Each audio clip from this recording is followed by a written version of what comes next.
Yeah.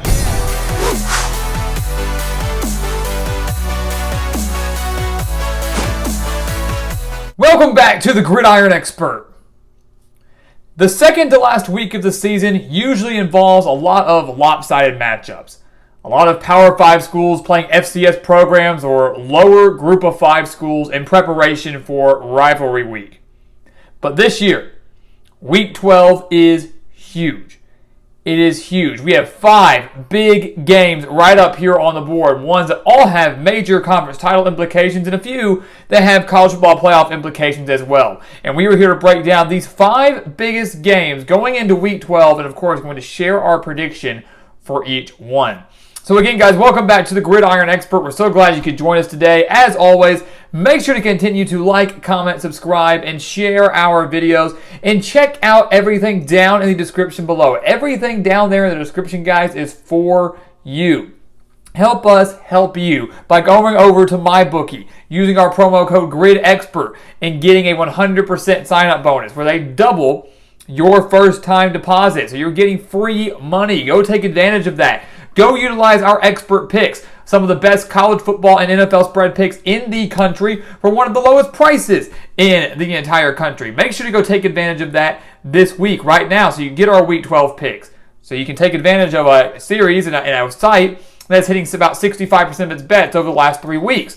Do not miss out on these opportunities, guys. Do not miss out on the promo codes, the links, and the offers. We're all down in the description below. They're all year-long subscriptions. Some of them don't even have time limits at all. So why are you waiting? Why wait? Go sign up today. Take advantage of it. Utilize it the rest of the season. And, of course, utilize it for most of next season as well. So we take a look at Week 12, guys. We're not going to delay it much further. Let's start with number 1. Number 7, Michigan State, and number 5, Ohio State. And, again, these are the AP rankings, not the college football playoff rankings. Those come out later tonight. These are based on the AP poll right now. So number 7, Michigan State, and number 5, Ohio State. If you haven't guessed it, that's going to be our game of the week. We'll have more analysis on that game tomorrow on Wednesday. The other game of the week, Oregon-Utah, will be our second game of the week that will come out on Thursday. So predictions on those Wednesday and Thursday. But we're going to talk about them briefly. Michigan State, Ohio State, huge for the Big Ten East, right? This is huge for the Big Ten East race. Right now it's a 3-team race between these 2 teams and Michigan, who has Maryland this upcoming weekend. If they beat them, they will have a huge game against Ohio State in the season finale. If you want chaos, if you're a follower of chaos and you just enjoy seeing the world burn, you will root for Michigan State, a team that is 6-1 in conference play. If they win this game, Michigan State, Ohio State, and Michigan will all have 1 loss in conference. And obviously things are going to get pretty hectic because in the season finale, Michigan State will play Penn State, not an easy game. And of course, Michigan plays Ohio State. So things will get crazy in the Big Ten East. And a Michigan State victory over Ohio State would kick Ohio State out of the college football playoff race, as they would already have 2 losses. So lots on the line on Saturday in Columbus. This is going to be a fun game, guys. It really is. Stakes are very, very high. But to me, it's a game that comes down to defense. Which defense can step up? Can Michigan State shut down Ohio State's passing attack? Michigan State's allowing 329 passing yards per game. Ohio State's averaging 353.6 passing yards per game, led by C.J. Stroud, who has thrown for over 3,000 yards and 30 touchdowns. Can Michigan State slow that down? Can Ohio State, though, shut down Michigan State's rushing attack, led by Kenneth Walker, who's rushed for over 1,400 yards and 17 touchdowns? That's the million-dollar question. Which defense steps up big? And we'll have our official prediction for this game again on Wednesday on who wins this game in Columbus. Moving over to the SEC, we have number 21 Arkansas sitting at 7-3, taking on number 2 Alabama. And again, if you want chaos, you're rooting for Arkansas here. A win for Arkansas would be not only just huge for the state of Arkansas, the Arkansas program, and Sam Pittman, but it would kick Alabama out of the college football playoff race. Alabama would be handed their second loss. And obviously, Alabama would yet to have clinched the SEC West. The SEC West would still be alive going into the final week of the season. Here's the thing, though. Arkansas, as great of a story as they've been, under Sam Pittman, against 7-3, the only losses to Auburn, 1 point to Ole Miss in Georgia, none of those bad losses at all. Arkansas has lost 13 straight games to Alabama, and only 3 of those have been decided by 1 possession. The Crimson Tide have literally owned Arkansas for little over the past decade. And here's the thing, guys. Arkansas so far this year has found their identity and their success on offense by running the football. Arkansas is averaging 233.5 rushing yards per game with 400-plus yard rushers, including their quarterback in KJ Jefferson. Alabama defensively is only allowing 83.5 rushing yards per game. So Arkansas is going up against a front in Alabama that doesn't like you to run the ball. They don't let teams run the ball, which means KJ Jefferson is going to have to win this game through the air. The problem? Play calling. Kendall Briles, a horrible play caller last week against LSU, really was a major reason why Arkansas barely escaped LSU, only winning 16-13 in overtime. If Arkansas stays too stuck in their ways, and tries to stick to the run when it's clearly not working, the Hogs certainly don't stand a chance. They're going to have to adapt. They're going to have to win the game through the air. Kendall Briles is going to have to realize that, and that really is the only way that Arkansas has a fighting chance in this game, because you're not going to dominate Alabama on the line of scrimmage. It's just not going to happen. Arkansas defensively has to find a way to stop Bryce Young, the freshman sensation, who's thrown for over 3,000 yards, 33 touchdowns, and just 3 interceptions. Alabama's averaging 322.6 passing yards per game, and I just don't see Arkansas being able to slow down this offense while finding much success offensively themselves when their run game gets stopped. Arkansas, I do believe, keeps this game close for a half. They put up a solid outing, but Alabama pulls away in the second half and, of course, sets up a big Iron Bowl against Auburn in the season finale, gets them pretty much clinches for them the SEC West. So a big game in Tuscaloosa. Don't rule out Arkansas. Alabama has struggled recently, only beating LSU by 6 a few weeks ago. Arkansas hangs with them, but the Crimson Tide ultimately win. We move over to the American Athletic Conference. SMU at number 3, Cincinnati. You know, we tend to talk about Cincinnati every week, but it's only when the rankings come out. We really haven't talked much about Cincinnati with an actual game. This, to me, is an opportunity for Cincinnati to make a statement. SMU is not ranked in the AP poll. SMU probably will not be ranked in the College Football Playoff poll. But SMU is still 8-2. And SMU does have a road win at TCU, a TCU team that a few weeks ago beat Baylor, who just beat Oklahoma. So that should hold a little bit of weight for SMU, right? This SMU offense, too, very, very good, led by Tanner Mordecai, who has thrown for over 3,200 yards and 37 touchdowns. He leads the Mustangs offense that's averaging 41.6 points per game, 329 passing yards per game, and 169.5 rushing yards per game.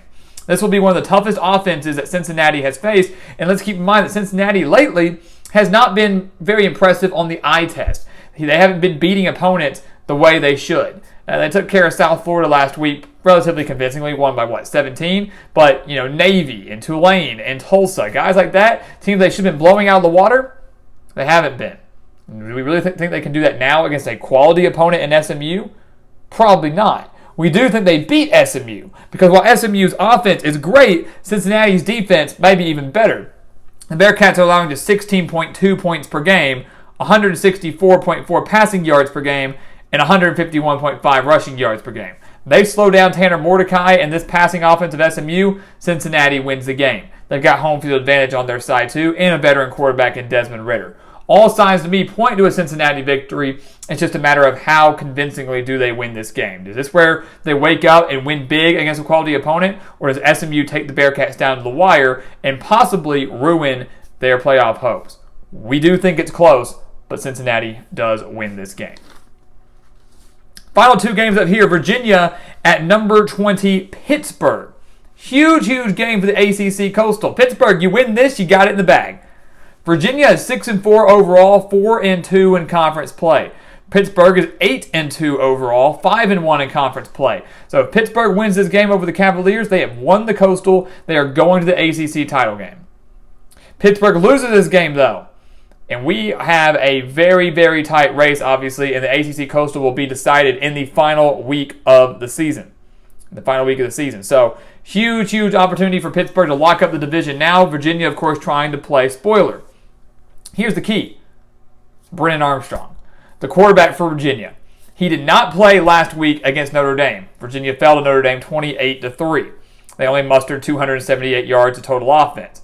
If he plays, Virginia has a chance. If he does not play, Virginia stands no chance. Virginia, with Brennan Armstrong, is averaging 380.5 passing yards per game. Their offense, passing-wise, is one of the best in the country when he's under center.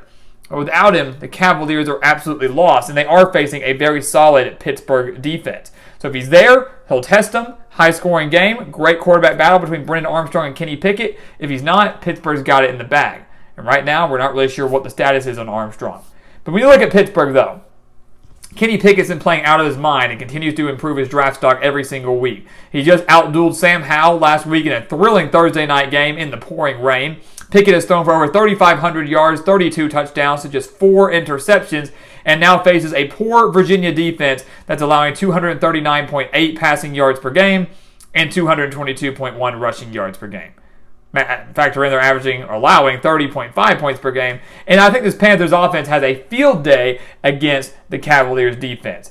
Brennan Armstrong's not there. Pittsburgh runs away with it. Brennan Armstrong is there. The game is close. It is high scoring, but Kenny Pickett's going to outduel another great ACC quarterback if Armstrong plays. And Pittsburgh wins this game and clinches the Coastal and obviously awaits whoever comes out of the Atlantic, most likely Wake Forest. They do have a big game against Clemson coming up, but it's going to be very interesting, and we're going to be in for a unique ACC title game here in a few weeks. And then finally, number 4, Oregon at number 24, Utah. This, again, is our second game of the week. We'll have a prediction and more analysis for this game out on Thursday, but a big, big game and a big, big trap game for Oregon. It feels like Salt Lake City is where dreams go to die, and you've got to be careful if you're Oregon here to not have a repeat of what they had a few years ago when they went to the desert and fell to Arizona State, which ultimately ruined their college football playoff hopes. Because a loss for Oregon here, the Ducks are done. The Ducks are out of the playoff race. They're done. A loss to Stanford and Utah, and they're out. Here's the thing. Utah's offense is clicking, guys. Cam Rising is playing great at quarterback. Over 1,700 yards, 14 touchdowns, just 2 interceptions. The Utes are averaging 35.7 points per game. They scored at least 35 points in each of their last 6 games. And their defense, of course, is always playing very solid, always very solid, and is continuing to get better each week under Kyle Whittingham. What else would you expect? Oregon's defense right now, guys, allowing 248 passing yards per game and 119.9 rushing yards per game. So you have to be very careful here. Can Utah's offense exploit a solid Oregon defense, or do the Ducks get rattled by the road crowd, by the pressure nearing the end of the year as they inch nearer to the Pac-12 championship, knowing the playoff berth is within their grasp as long as they win out? Do they crack under the pressure and fall to the Utes? Can Anthony Brown get the offense going for Oregon in Salt Lake City?